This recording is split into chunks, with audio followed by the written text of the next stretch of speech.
નવસારીના જમાલપુરથી ઘટના સામે આવી છે। હિટ એન્ડ રનનો અકસ્માત સર્જાયો છે અને હિટ એન્ડ રન કરી અને ત્યાંથી તેઓ ફરાર થઈ ચૂક્યા છે। અકસ્માત સર્જનાર ત્યાંથી ફરાર થઈ ચૂક્યો છે। કાર ચાલકે મોપેડ સવાર બે મહિલાને ટક્કર મારી અને ત્યાંથી તે ફરાર થઈ ચૂક્યો છે। કાર ચાલકે ટક્કર મારતા મહિલાઓ ફંગોળાઈ અને નીચે ફટકાઈ હતી, ત્યારે મહિલાઓને સારવાર અર્થે હોસ્પિટલમાં ખસેડવાની પણ ફરજ પડી છે। અકસ્માતની ઘટનાના સમગ્ર સીસીટીવી ફૂટેજ પણ સામે આવી ચૂક્યા છે અને ત્યારબાદ આગળની કાર્યવાહી પણ શરૂ કરી નાખવામાં આવી છે।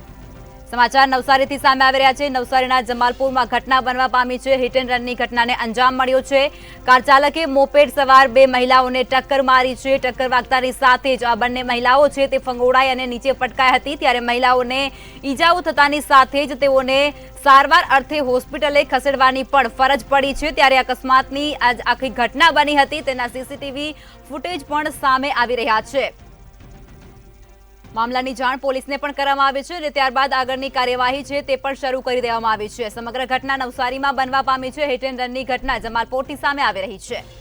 કાર ચાલકે મોપેડ સવાર બે મહિલાઓને ટક્કર મારી હતી, ત્યારે કાર ચાલકે ટક્કર મારતા બંને મહિલાઓ છે તે હવામાં ફંગોળાઈ હતી અને ત્યારબાદ પટકાતા બંને મહિલાઓને ઈજા પહોંચી હતી। ઈજા પહોંચતાની સાથે જ તેઓ બંનેને સારવાર અર્થે હોસ્પિટલે ખસેડવાની પણ ફરજ પડી છે।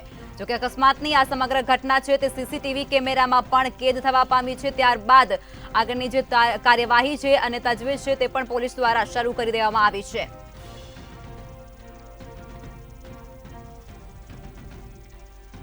વધુ વિગતો સાથે સંવાદદાતા ઋષ્યંત શર્મા જોડાઈ ચૂક્યા છે ફોનલાઈન પર। ઋષ્યંત, સમાચાર મળી રહ્યા છે જમાલપુરમાં હિટ એન્ડ રનની ઘટના બનવા પામી છે અને બે મહિલાઓ ઈજાગ્રસ્ત થઈ છે। શું છે વધુ વિગતો?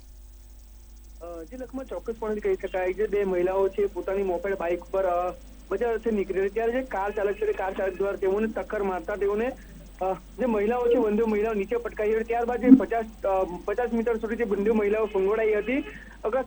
અકસ્માત કરી કાર ચાલક ફરાર થયો હતો। ત્યારે શું મહિલાઓને ઈજા પહોંચતાની સાથે નજીકની ખાનગી હોસ્પિટલમાં ખસેડી દેવામાં આવ્યા હતા। અગત્યની ઘટના જે છે સમગ્ર ઘટના છે સીસીટીવીમાં કેદ થઈ હતી। એ નવસારી ગ્રામ્ય પોલીસ દ્વારા સીસીટીવીના આધારે કાર ચાલકની તપાસ હાથ ધરવામાં આવી છે। ત્યારે ચોક્કસપણે કહી શકાય છે આવા જે લોકો છે તેઓના કારણે નિર્દોષ લોકોને જીવ જતા હોય છે। જી ઋષ્યંત, માહિતીઓ સાથે જોડાવા બદલ આભાર।